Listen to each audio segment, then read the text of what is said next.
আসসালামু আলাইকুম। এই ভিডিওতে আপনাদের দেখানোর চেষ্টা করব ঢাকার ভিতরে সবথেকে বড় জেলখানা ঢাকা কেন্দ্রীয় কারাগার কেরানীগঞ্জ ঢাকা, এরই কিছু খণ্ডচিত্র। যাই হোক, আপনাদের একটু বলে রাখি, আপনার এই জেলখানাতে কিন্তু বড় বড় যে নেতা তাদের কিন্তু এই জেলখানাতে রাখা হয়। যেমন হচ্ছে লুৎফুর রহমান বাবর, যিনি বিএনপির সাবেক স্বরাষ্ট্রমন্ত্রী ছিলেন। উই আর লুকিং ফর শত্রু এই ডায়লগের জন্য ভাইরাল ছিলেন উনি।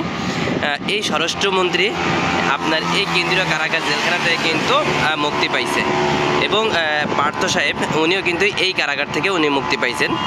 গণ অধিকারের পরিষদের যে নেতা ভিপি নূর, উনিও কিন্তু এই কেন্দ্রীয় কারাগার থেকে এখান থেকে কিন্তু মুক্তি পাইছে জুলাই আন্দোলনের পরে। তো যাই হোক, আপনারা তাহলে বুঝতে পারতেছেন এই কেন্দ্রীয় কারাগারটা কিন্তু অনেক বড় জেলখানা, আর এখানে হচ্ছে সকল যে বড় বড় নেতা এবং ছোট নেতা অনেক নেতাদের এখানে হচ্ছে রাখা হয়। দেখানোর চেষ্টা করতেছি আপনাদের এই কেন্দ্রীয় কারাগার জেলখানাটা কিন্তু অনেক বড়, তার কিছুটা খণ্ডচিত্র আমি এই সামনের দিকে আগায় আপনাদের আরেকটু কাছ থেকে ভালোভাবে দেখাই। আপনারা এই যে সামনে যে বাউন্ডারি দেখতেছেন, এই বাউন্ডারি কিন্তু জেলখানার বাউন্ডারি। এখান থেকে হচ্ছে বাউন্ডারি শুরু, ঢাকার থেকে আসতে যায় প্রথমে এখান থেকে বাউন্ডারি শুরু, আর এদিকে কিন্তু অনেক দূর সামনে পর্যন্ত বাউন্ডারি আছে। আর সামনে এই যে গেটটা দেখছেন, এই গেটটা হচ্ছে জেলখানার সেই গেটটা, কেন্দ্রীয় কারাগারের কেরানীগঞ্জের এই গেটটা হচ্ছে এই। আর এই গেটের সামনে দেখছেন প্রচুর মানুষের ভিড়।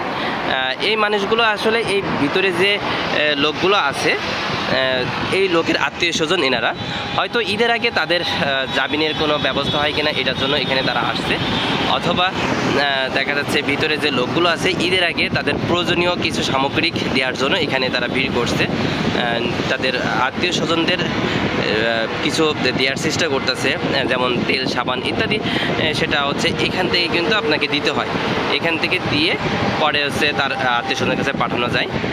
আর এই জেলখানার বাউন্ডারি কিন্তু অনেক বড়। আপনার এখান থেকে এই পুরো বাউন্ডারি যদি আপনি ঘুরে আসতে চান মোটরসাইকেল নিয়ে, আপনাকে মোটামুটি 10 মিনিটের মতো সময় লাগবে, যেটা আপনি পুরো বাউন্ডারি যদি ঘুরে আসেন। আমি বাইক নিয়ে ঘুরে আসছি, সেই জন্য আপনাদের বলতে পারতেছি।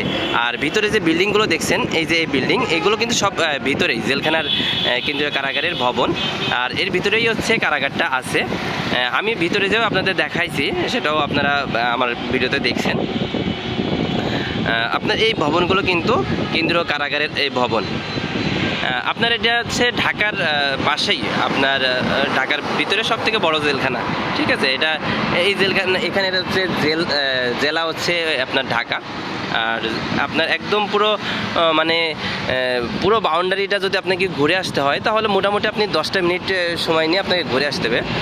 এটা ঢাকার ভিতরে সব থেকে বড় জেলখানা, আর এখানে সকল ছোট বড় আসামিদের এখানে কিন্তু রাখা হয়। আপনার ঢাকার ভিতরে আসামিদের আপনার 80%, 70%, 80% আসামি এখানে হচ্ছে রাখা হয়। যাই হোক, আপনাদের দেখানোর চেষ্টা করলাম ঢাকার ভিতরে সব থেকে বড় কেন্দ্রীয় কারাগার কেরানীগঞ্জের ঢাকার।